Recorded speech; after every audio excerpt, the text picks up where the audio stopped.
A new hurricane prediction system was unveiled today by scientists at Coastal Carolina University. The new model, called Hugo, goes a step further than most other hurricane prediction instruments in that it offers landfall probability information.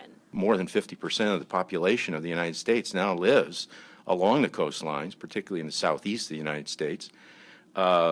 This is information that could be very valuable. The model will predict the track and intensity of any incoming hurricane 5 days away from landfall, as well as significantly narrow down the land in its path. They told us this tool will help them in making life and death decisions as hurricanes approach, and do so earlier and with greater precision.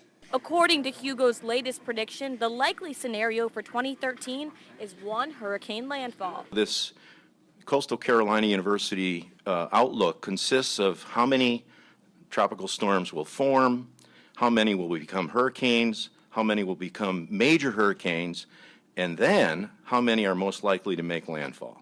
It may take years for the National Weather Service to realize and utilize Hugo's capabilities, but the scientists at CCU will continue to track and predict hurricanes until then. Mary Quin O'Connor, Fox 46, Carolinas.